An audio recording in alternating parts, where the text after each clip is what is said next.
Hi everyone, this is Eric Johnson from the University of Kentucky's Department of Anesthesiology. This lecture is a high-yield ITE review where we will be discussing regional anesthesia topics, specifically regional physiology, pharmacology, as well as neuraxial anesthesia. Here are the keywords which we will be covering during this lecture. Note that the bolded subjects are keywords which were missed with a high frequency during last year's in-training exam. All information discussed in this lecture is obtained in either Barish's Clinical Anesthesia, the 8th edition, or Miller's Anesthesia, 7th edition.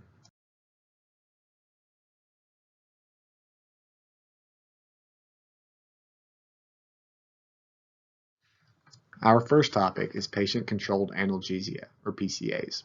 When programming a PCA, there are 5 components to consider: basal, bolus, or demand doses, as well as lockout interval and patient limits. PCAs can be administered either intravenously or epidurally. The routine use of a basal rate for adult patients is only recommended in patients with chronic cancer pain or opioid-tolerant patients who have failed incremental dosing. Basal infusions increase total opioid consumption as well as the incidence of side effects, including constipation and respiratory depression. Studies have demonstrated the benefits of PCA to include superior postoperative analgesia and improved patient satisfaction. There is no statistically significant difference in the rates of adverse outcomes when PCAs are compared to nurse-administered analgesic regimens. However, PCAs are associated with increased total opioid consumption as well as a higher incidence of puritis. Some special considerations for specific patient populations include in geriatric patients, the dose of the PCA should be decreased to account for the increased sensitivity to opioids, and then in pediatric patients. PCAs are actually an established part of postoperative pain management as long as the patients are cognitively and physically able to use the PCA. Furthermore, specifically in children, the use of a basal rate is more acceptable, especially in those who aren't able to understand how to use the PCA, although this has never been shown to provide an analgesic benefit. Next, we will discuss the pharmacology of local anesthetics. Local anesthetics consist of a lipophilic benzene ring, which is connected to a hydrophilic amine group. These two substrates are linked with either an amide or ester bond, which is denoted by an X in the graphic below. It is from which type of linkage that joins the benzene ring and the amide which divides local anesthetics into the two classes which we are all aware, amides and esters. Amides, which include lidocaine, bupivacaine, bupivacaine, and ropivacaine, are metabolized by hepatic carboxylases. Allergies to amides are often actually due to the preservative methylparaben. Esters include benzocaine, cocaine, chloroprocaine, as well as procaine and tetracaine. These drugs are metabolized by plasma cholinesterases and should be avoided in patients who are known or suspected to have atypical pseudocholinesterase. A byproduct of their metabolism includes para-aminobenzoic acid, which is the most common cause of allergic reactions in local anesthetics. Note that certain local anesthetics have been associated with methemoglobinemia. This includes most notably prilocaine and benzocaine. However, tetracaine and lidocaine have been implicated as well. Local anesthetics exert their effect by binding the intracellular portion of the voltage-gated sodium channels, which decreases sodium influx and inhibits subsequent neuronal transmission. Local anesthetics preferentially bind voltage-gated sodium channels in the open or inactive state. Local anesthetics are weak bases, which can exist in a non-ionized or lipophilic state or ionized hydrophilic state. The movement of local anesthetics intracellularly is determined by the ionization state, as the non-ionized or more lipophilic portion of local anesthetics are more readily able to cross the cellular membrane and exert their effects. The two factors which most determine the ionization state of local anesthetics include the environmental pH and the pKa of the local anesthetic itself. As a reminder, pKa refers to the pH at which a substance exists in equilibrium between its chemical species. For us, it refers to the pH at which local anesthetics exist evenly in their ionized and unionized states. Moving next to properties of local anesthetics. First is the concept of pKa, which we just mentioned. The closer a local anesthetic's pKa is to the physiological pH of 7.4, the more of a local anesthetic which will exist in its non-ionized form and therefore be able to cross the cellular membrane and exert its effect. Therefore, we can say that lower pKa's are proportional to the speed of onset. Of local anesthetics most often clinically used, bupivacaine and lidocaine have the lowest pKa's respectively, followed by ropivacaine, bupivacaine, and then chloroprocaine. This should make sense as we know that a block performed with lidocaine and its pKa of 7.8 will set up faster than that same block performed with ropivacaine with its pKa of 8.1. The exception to this rule is chloroprocaine, which is used most often in obstetric emergencies. Its rapid onset is due not to its pKa, but because such high concentration of the drug is typically used. The second property to be familiar with is that lipid solubility is proportional to a local anesthetic's relative potency. From this principle, in our own clinical experience, we can then surmise that bupivacaine and ropivacaine are the most lipid-soluble agents, followed by lidocaine, bupivacaine, and then chloroprocaine. The last property to mention is that protein binding is directly proportional to the duration of action. Local anesthetics which are protein-bound are not active. They instead serve as a reservoir which can be released as the non-bound portions of the drug are metabolized. Bupivacaine and ropivacaine are almost entirely protein-bound, which makes sense as we know that they act much longer than lidocaine or bupivacaine. Chloroprocaine is metabolized so quickly by plasma esterases that its protein binding is negligible. The next topic is differential blockade. Differential blockade refers to the clinical observation that nerve fibers with different functions have different sensitivities to local anesthetic. Often, when we administer local anesthetics, we first see the loss of autonomic function, or what we refer to as a sympathectomy, followed by the loss of sensory function, and lastly, loss of motor function. This can be explained once we realize that local anesthetics do not block all nerves equally. Smaller, myelinated fibers are more susceptible to local anesthetic when compared to larger or unmyelinated fibers. There are 6 types of different nerve fibers, which are commonly referred to as A alpha, A beta, A gamma, A delta, as well as B fibers and C fibers. Of note, all of these fibers are myelinated with the exception of C fibers, which provide the dull pain sensation. Since these nerves are unmyelinated, they are most resistant to local anesthetic, and hence why chronic dull pain is often hard to treat with regional anesthesia.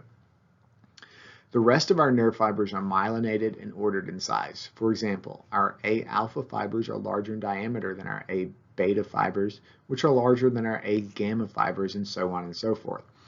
So since we know that smaller myelinated fibers will be blocked preferentially, we can predict that our B fibers are likely to be blocked first.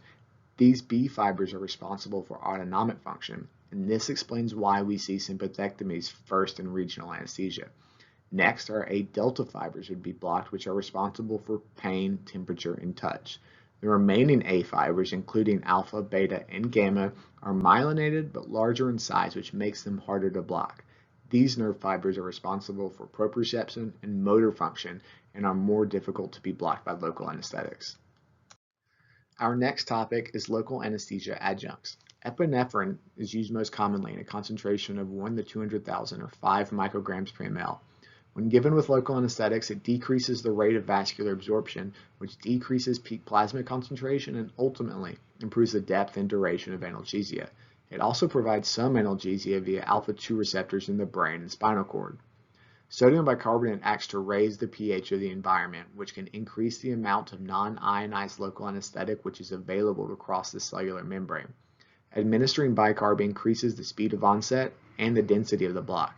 This effect is most pronounced with lidocaine, and bupivacaine actually readily precipitates out of solution when mixed with bicarbonate.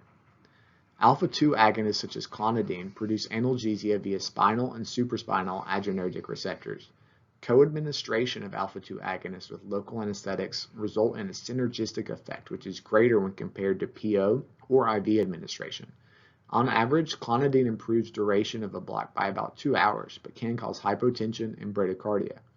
Steroids, such as dexamethasone, prolong the duration of the block maybe by even as much as 50%, although this mechanism isn't completely understood.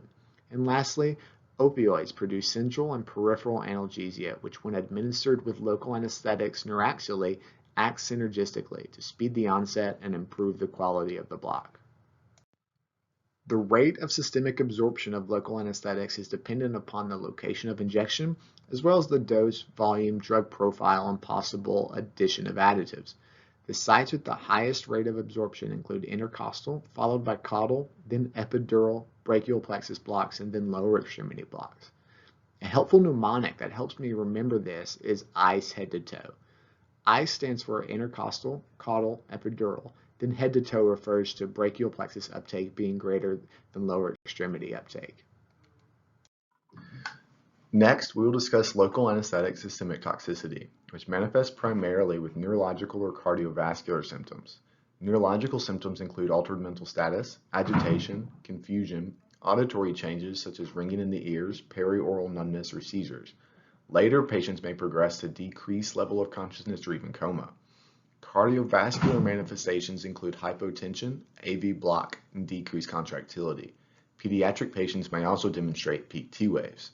In regards to the treatment, we will of course stop the local anesthetic. Seizures should be suppressed with benzodiazepine. Although propofol is a powerful hypnotic, its effects on SVR and contractility may be deleterious in these situations. ACLS should be performed if indicated. Key considerations are that a reduced dose of epinephrine is recommended, less than 1 microgram per kilogram.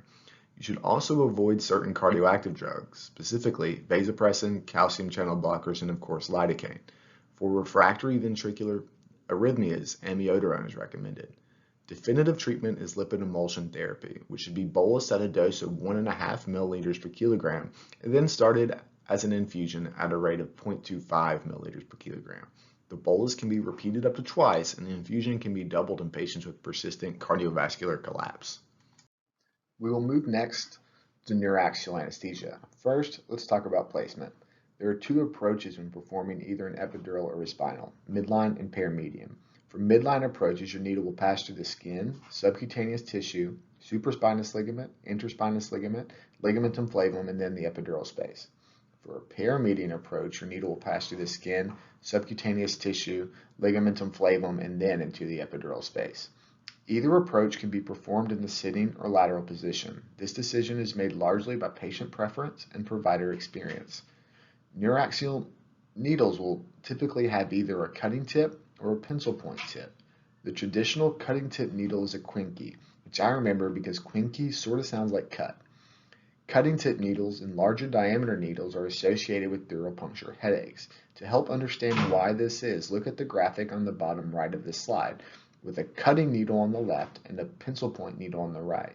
The puncture size left by the cutting tip needle is visibly larger than that left by the pencil point tip. Epidural needles are usually larger than spinal needles for two reasons. One, to increase tactile feedback for the proceduralist, and two, to allow passage of a catheter into the epidural space. The epidural needle is also usually curved, which helps guide the catheter into the epidural space. In regards to neuraxial anatomy, it is important to understand the borders of the epidural space. The posterior and anterior boundaries are the ligamentum flavum and the posterior longitudinal ligament, respectively. The lateral borders are marked by the vertebral pedicles on each side. Superiorly and inferiorly, the boundaries are marked by the foramen magnum and the sacrococcygeal ligament. The consequence of this is that the epidural space is not in continuity with the central nervous system. Therefore, although you can certainly obtain a high level, you cannot achieve a total spinal with an epidural. Key differences between pediatric and adult anatomy include that the adult spinal cord terminates at L2, while the dural sac extends to S2. In children, the cord is relatively longer and extends to L3, with the dural sac terminating at S3. Other anatomical difference specific to neuraxial anesthesia in the pediatric patient includes that their nerves are loosely myelinated, posing less of a barrier to the local anesthetics, resulting in a faster onset. However, pediatric patients tend to have larger CSF volumes, up to 4 milliliters per kilogram in the neonate compared to 1.5 milliliters per kilogram for an adult. This larger CSF volume, combined with the high vascularity of their pia mater, means that spinal anesthetics typically have a shorter duration of action. Another key difference to be aware of is that their lack of spinal curvature may put pediatric patients at an increased risk for cephalic spread, resulting in a high spinal. In contrast to adults, which often manifest high spinals with hypotension and bradycardia, pediatric patients have immature sympathetic nervous systems, meaning there is often very little hemodynamic change with spinal anesthetics. Bradycardia and hypotension are rare, and the first manifestation of high spinals in patients less than 5 is typically apnea. So to summarize all the differences between pediatric patients and adults, we can say that spinal anesthetics in pediatrics will have a faster onset but shorter duration of action. Now, high spinals are manifested by apnea, not hypotension or bradycardia.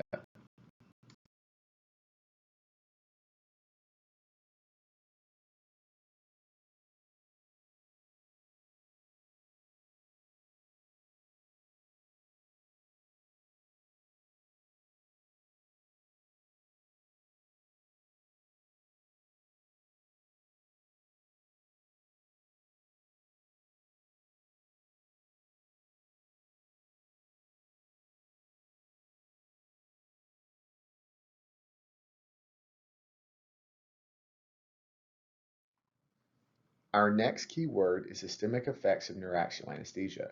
In regards to the cardiovascular system, there is pronounced vasodilation, both veno and arterial dilation, resulting in hypotension. Theoretically, one would think that venodilation would result in decreased venous return and ergo a decrease in cardiac output. However, Baer cites several studies which have demonstrated that cardiac output is either maintained or even increased after the induction of spinal anesthesia. Heart rate can either increase as a reflexive response to the drop in blood pressure, or it may decrease if cardiac accelerator fibers from T1 to T4 are blocked. From a pulmonary standpoint, patients may report feeling dyspneic, which is the result of the blockade of afferent proprioceptive fibers. In short, they feel dyspneic because their brain is not receiving signals from their chest wall that they are actually breathing. Apnea can occur with blockade of the phrenic nerve or reduced medullary blood flow. PFTs would demonstrate a slight decrease in FVC and FEV1 if a block is at T6 level or higher. However, this isn't usually clinically significant. From a GI standpoint, patients may experience nausea and vomiting due to drug effects of neuraxial opioids or hypoperfusion.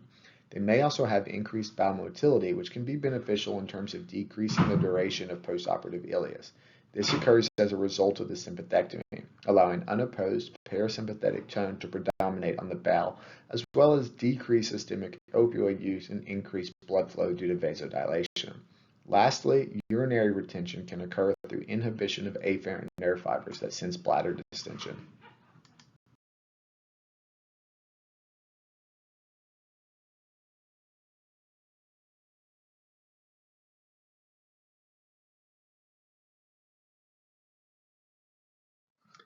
We will move next to complications of neuraxial anesthesia. Complications include backache, which occur in higher rates in patients who require multiple attempts at neuraxial placement, as well as those with accidental dural puncture.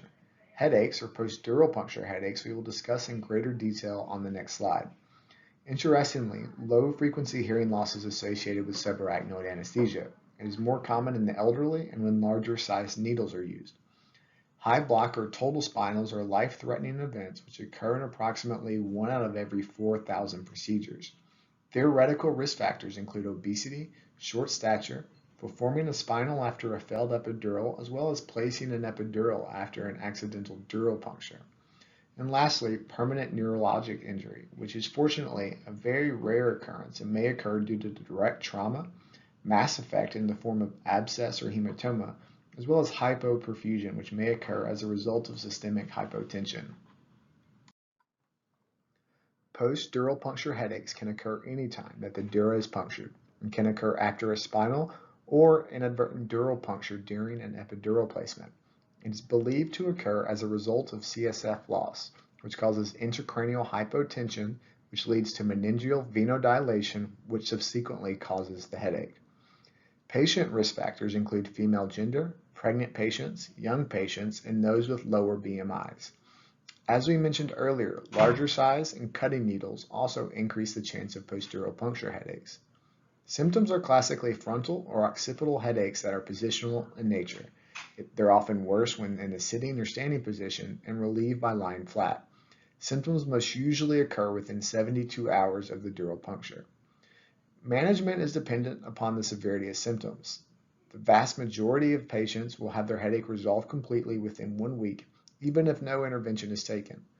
Those with mild to moderate symptoms can be treated with simple oral analgesics and rehydration. Sphenopalatine blocks are another conservative treatment option. Definitive therapy is the epidural blood patch.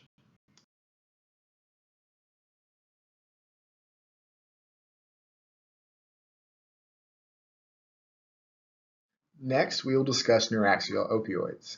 Neuraxial opioids can exert their effects systemically as well as centrally on the periaqueductal gray area of the brainstem and the dorsal horn of the spinal cord, or more specifically, the substantia gelatinosa of the dorsal horn. The mechanism of action of neuraxially administered opioids is dependent upon which drugs are administered. Hydrophobic opioids, such as fentanyl or sufentanil, are very lipid soluble. After administration, they therefore rapidly diffuse out of the epidural or intrathecal space and exert systemic effects.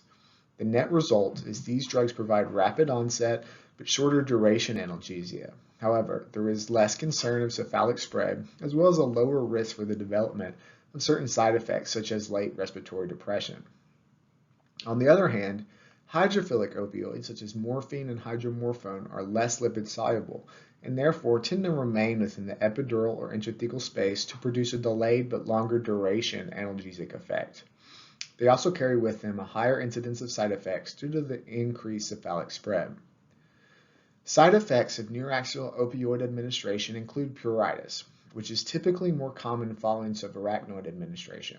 Puritis is possible with all opioids and appears to occur in a dose-dependent manner. The mechanism is unclear, but it is not histamine-mediated. Therefore, antihistamines are not effective in relieving the symptoms. The most effective treatment regimens include small doses of opioid antagonists such as naloxone or naltrexone, or mixed agonist-antagonist such as nalbuphine.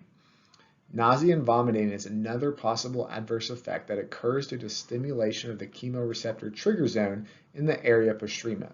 It occurs most commonly with water-soluble opioids such as morphine or hydromorphone.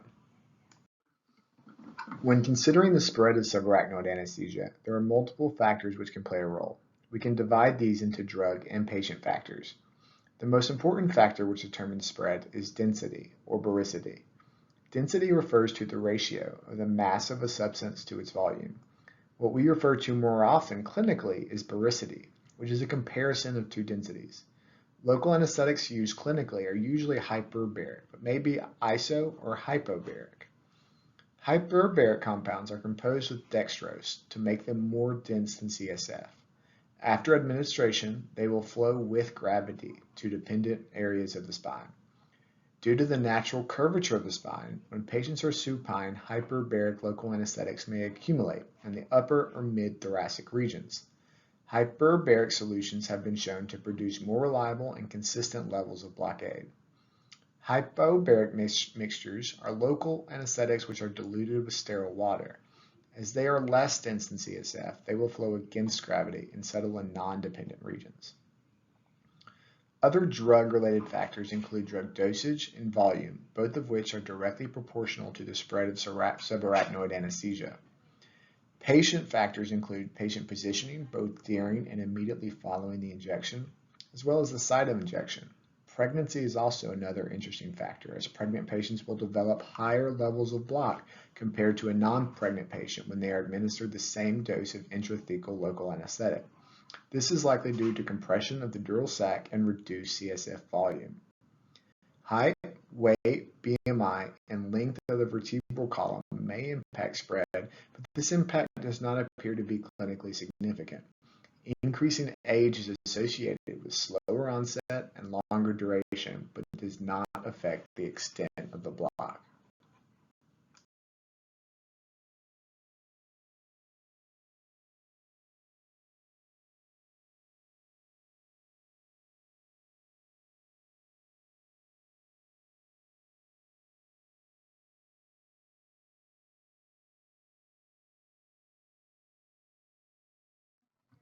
Lastly, I wanted to include the ASRA guidelines for anticoagulation in patients undergoing neuraxial procedures.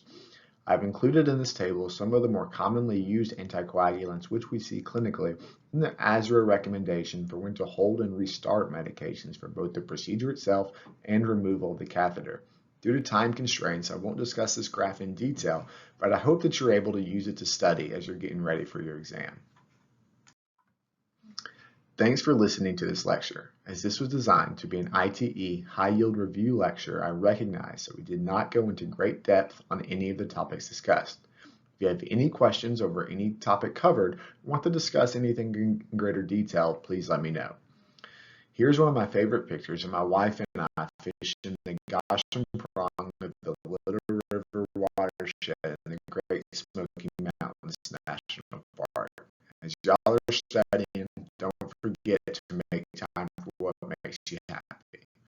Thanks again.